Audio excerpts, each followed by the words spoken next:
Halo semua, perkenalkan kami dari kelompok 7 ingin memberikan kalian video singkat tentang akad mudharabah.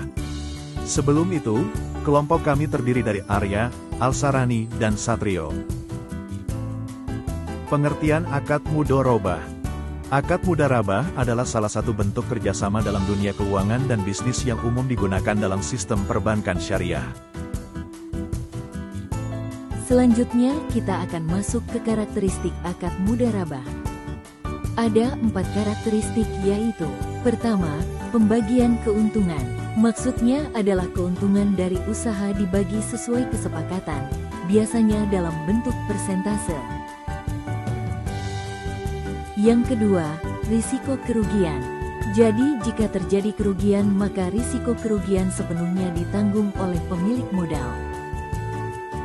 Yang ketiga, tanpa jaminan. Jadi akad mudharabah ini tidak memerlukan jaminan dari pengelola usaha, yang bertindak sebagai manajer berdasarkan keahlian dan pengalaman. Dan yang terakhir, adalah fleksibilitas. Maksudnya pengelola usaha memiliki kebebasan untuk mengelola dana, selama tidak melanggar kesepakatan. Selanjutnya adalah dasar syariah dan rukun mudharabah. Oke, kita masuk ke dasar syariah. Dasar dari akad ini terdapat di Al-Quran Quran Surat Al-Muzammil ayat 20 dan hadis riwayat Al-Bukhari. Adapun rukun mudharabah adalah 1. Orang yang berakad, maksudnya sahibul mal dan mudharib. 2. Modal, maksudnya harus jelas jumlah dan bentuknya. 3. Kerja, usaha yang dilakukan oleh mudharib. 4. Keuntungan. Keuntungan ini dibagi sesuai nisbah. 5. Ijab dan kabul. Oke semua, selanjutnya kita akan masuk ke pembahasan pengakuan dan pengukuran dari akad ini. Nah, pengukuran dari akad ini terdapat dalam 2 bentuk.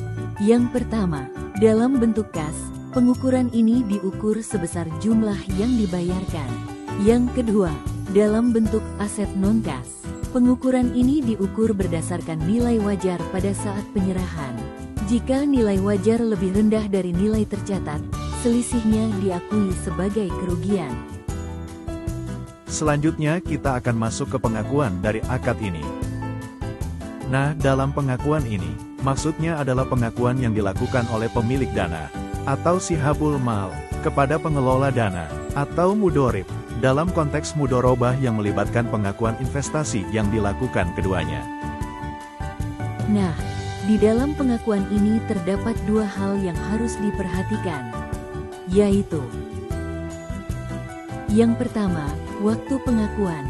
Nah, bentuk investasi ini diakui pada saat pembayaran kas atau penyerahan aset non-kas kepada pengelola dana. Dan yang kedua adalah bentuk investasi. Nah, dalam bentuk pengakuan ini terdapat 2 bentuk yaitu dalam bentuk kas dan aset non-kas. Keduanya berlaku untuk melakukan investasi. Selanjutnya kita akan masuk ke prinsip bagi hasil. Pada pembagian hasil ini ada 2 prinsip yaitu penghitungan keuntungan bersih dan nisbah bagi hasil. Pertama, penghitungan keuntungan bersih. Dihitung setelah menghitung total pendapatan dan biaya operasional.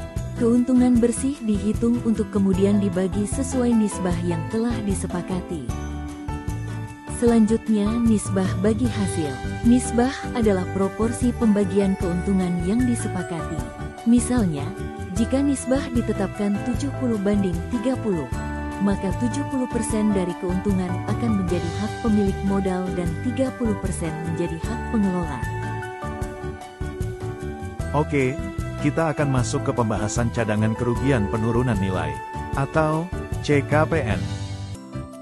Jadi CKPN ini berfungsi sebagai cadangan untuk menutupi potensi kerugian investasi gagal dalam pembiayaan mudharabah. Dalam mekanismenya, kerugian tidak langsung mengurangi nilai investasi saat terjadi, melainkan dicatat melalui penyisihan CKPN. Nah, dampak dari kebijakan CKPN ini terbukti berpengaruh signifikan terhadap kinerja keuangan bank syariah. Selanjutnya, kita akan masuk ke pengembalian modal dalam akad mudharabah. Nah, dalam pengembalian modal ini, ada 3 kondisi. Yang pertama, jika usaha berjalan lancar. Jadi modal akan dikembalikan kepada pemilik modal setelah usaha selesai atau sesuai perjanjian.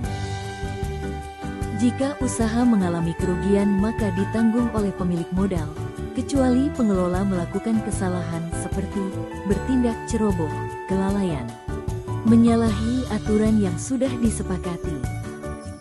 Dan yang terakhir, tidak ada jaminan pengembalian modal.